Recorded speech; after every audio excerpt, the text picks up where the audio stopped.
Brian, I guess a little look back at the season and one of an achievement is staying in the league.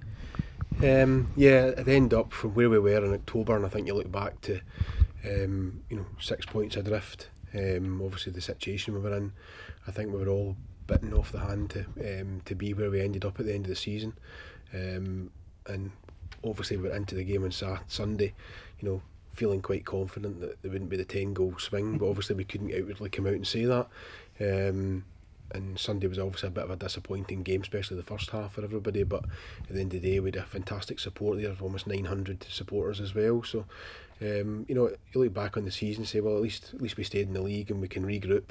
You look at what Paul's achieved, and I've said this a few times now, with these points average, and hopefully we can kick on into next season. I'm sure Paul I know he's got a lot of changes afoot and what he's wanting to do with the squad. We saw a lot of changes in January. I think it was 8 new players come in January over a month's period. So heaven knows what it's going to be like over when you've got May, June and July before the season starts off again. Is it as a CEO and a board that at the start of the season you sit down with a position that you want to achieve, or just to continue improving? I think you want to continue improving. I don't think it's helpful to anybody to put a lot of pressure on anybody, whether it's the players or the manager or whatever. I think when you look at it, okay, we finished 2 places above I think we were last year, but then you look at last year's league table and Fleetwood were 1 place above us and 1 point ahead of us, and you look what they've achieved this year, obviously finishing 3rd in the league. So it shows that because you're where you are in the league last year, we're actually a place above where Fleetwood were the previous year. So I think if you get the recruitment right, and if Paul works hard, which I'm sure him and Chris will do over the summer. I mean, they've been looking at players and looking at games for a number of weeks now, and he's got a number of targets I'm sure that he keeps very close to his chest at this stage as well. So I'm sure if we can get a decent squad together, hopefully we can progress again next season the way we have this year. The little thing with hindsight, when you look back at the season, we can always pull apart decisions that have been made and points that we should have picked up somewhere else. So again, if things go our way, it could be a lot different. Yeah, we seem to be unfortunately we seem to be in the wrong end of quite a number of decisions, which were big decisions. And I'll look back at even the week when we were at Bolton and when we were at Rochdale, and the 2 decisions there, that the goal that was kicked out Jason's hands and then offside, and the penalty against Bolton, and those potentially could be game changing moments. But there's been a number of issues that have happened over the course of the season. Do they balance out? People keep saying they balance out. I'm not quite convinced, but maybe they'll balance out over next season, hopefully. With Paul yesterday, we sat down and went through the retain list and the contracts list. So now the work starts. Well, this close season's always a busy time. I think the players always have it in their head that we're all just sitting on holiday, the same as they are. But unfortunately, this is probably all steam ahead. We need to plan for the next season. There's obviously a lot of football stuff going on, but there's also a lot of stuff going on off the park as well. Obviously we've got Rod Stewart concert in June. We've got plenty going on with Lidl's, for example, as well. So there's a lot going on over this close season, as there always is. And obviously you need to try and cram a holiday in at some point as well. One of the changes last season was the change to the transfer windows, with them being pretty much set. I guess that made a sort of big difference to recruitment. Yeah, I think it makes it clearer for everybody. I think that somebody couldn't just sign somebody on a Friday once the window was shut, which obviously means you have a squad and your squad's there, and hopefully it's settled for the whole season. The whole emergency loan being taken away last year, I thought was actually quite a good step, to be honest with you. I think it forced clubs to have your squad by the end of August, and that was what everybody, it was a fair system rather than clubs being able to sign players through the course of the window, through the window being closed, which I think sometimes can be a bit unfair or whatever you think, but I just think it makes it clear for everybody. Everybody knows that when the window's shut, and I think it was the 31st of August, that was the squad till January, and as I say, the same with January, that was your 2 times. That was the whole point in the window being open, this is when you can sign players.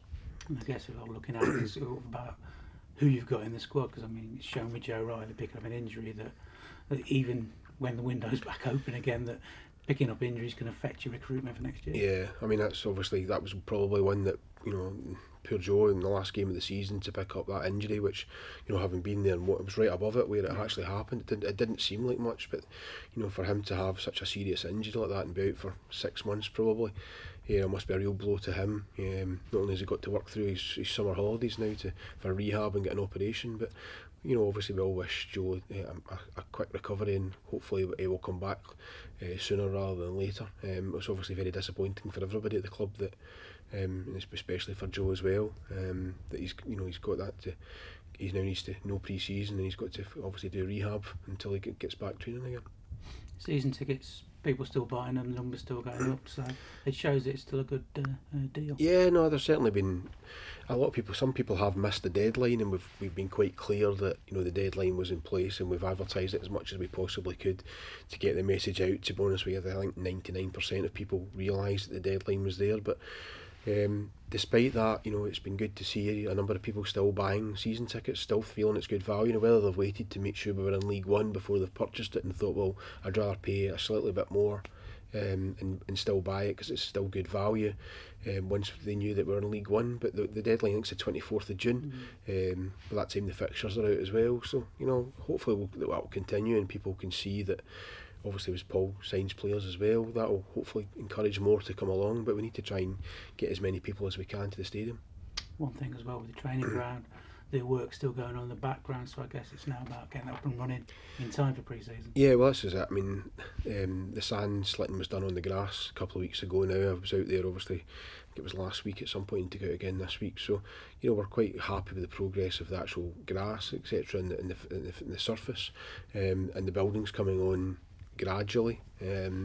It's just trying to pick off all the tradesmen around, whether it's electricians, plasterers, joiners, whatever. They're all doing their bit just now, and hopefully that'll be ready sooner rather than later. Obviously we've kind of set of where we would like it to be, and obviously from Paul's point of view, when he's hopefully speaking to players, if he can take them out to the training ground and show them what we're trying to do and to see it in the state it's in, you know, gradually taking shape, then they can also see, and hopefully it'll be an encouragement for them to see what we're trying to achieve.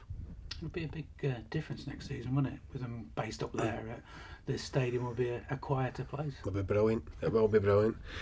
No, I think it'll be a more professional outfit for the players, the staff, and obviously from our point of view as well. You know, it's certainly there's still going to be obviously regular contact between, I'm sure, that most of the staff like yourself and myself on a regular basis with them being based up there, but.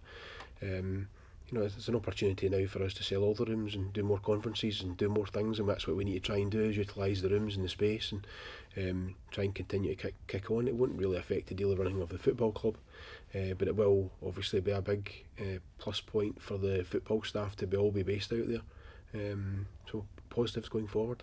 You mentioned Rod Stewart there, a month and a bit away. I guess that's going to be a great night once it's all up and running. Yeah, it's one of these ones. It's a lot of work involved in it, which it's trying to find the time to do the work that's required, to be honest with you. But hopefully now that the season's over, that's one that I need to try and concentrate on, making sure that everybody's knows their function, and everybody's, obviously all the staff are all hands to the pumps to make sure it goes well, because at the end of the day we want the concert to go well so that the promoters are happy and hopefully can bring more concerts on a regular basis. Got a meeting with the promoter on Friday. They're coming down to see us just to get more arrangements in place, but hopefully it'll all take shape over the next 4 or 5 weeks. With summer as well, it's a quiet period, as you say. But I guess it's all about planning for next season, so match day ticket prices, car parking, travel plans, etc. Yeah, and obviously we've got a new website starting as well, which obviously you're heavily on. So there's a lot of things happening over the closed season. Car park for the next season, you know, we're in talks with another provider as well to try and change one of the things there, in addition to make sure that we provide as many spaces as we can, whether it's in the main car park or in the additional car parks round about, and try and encourage people to come along so that they've not got the excuse to say, well, I don't go to Shrewsbury town because of the parking. So we'll take steps over the closed season to try and ensure that we've, as you say, the travel plan, and we publicise every way of getting here, so that people, to take away the excuses that, you know, there's not a regular bus service, I can't get there. Well, there are plenty of ways of getting here, and if there's plenty of car parking spaces, then there's no excuses, and hopefully we can get more people to come along and support the town. With little past, the work we mentioned it's going to start in May, so when can we start to see people around with spades and things? Well, they're expecting to start, I think it's the last week in May. Obviously we're going through the final paperwork just now in relation to the legals, agreements, etc., following the planning permission last month. Was that last week? It would have been last month. So it's progressing. Been in touch with Lidl last night, funnily enough, and the lawyers today as well. So we are trying to progress that with everything to make sure it all goes through. I think the first thing that will be seen on site is they're going to board up the site roundabout just to cover it all in. So that should happen probably. I think they're aiming for the third week in May. So hopefully that will be in place, and then the following week it will be. Hopefully first spade and dug into the surface. Good bit of news. Phone's gone. It's okay. Agent. Again. Good bit of news last week with the Family Excellence Award being re-awarded to us. Yes, delighted to see that. We missed out last year, but I think people have seen that hopefully that what we've tried to do with Jamie's and his team and the community hub, we've tried to provide pre-match entertainment. Even the fan zone we've added at the tail end of the season as well. We've looked at even the catering to have the kids box is good value. So I think the judges who have come out, the mystery families or whatever, have come out and have seen that we are making steps in the right direction. We're trying to do more at half time, which is something I'm keen to try and improve as well. We've had some of the teams playing on at half time, local teams playing, kids playing at half time, which is good as well, because I think it gives them a great experience and hopefully brings their families along. We've done a bit with the youth groups this season as well, if you look back, and we've had great success with offering the 25 tickets free to any youth groups, which has gone down really well, and hopefully that brings our links closer with the local community as well, and encourages some of these kids to come back. We just need one or two out of the group of 2025 to say, well, that was a really good day, and encourage their parents to bring them back the following week, and hopefully they'll become supporters of the future. And the fan zone as well is added to that. I guess it's about looking for next season, a way of keeping it going all through. Yeah, it's looking at what the options are and how we can make it work, and make it viable for one, and secondly to make it work throughout the season so that it doesn't just work in the summer months, but provides a facility for the supporters to come and again, it's the most important thing is being viable.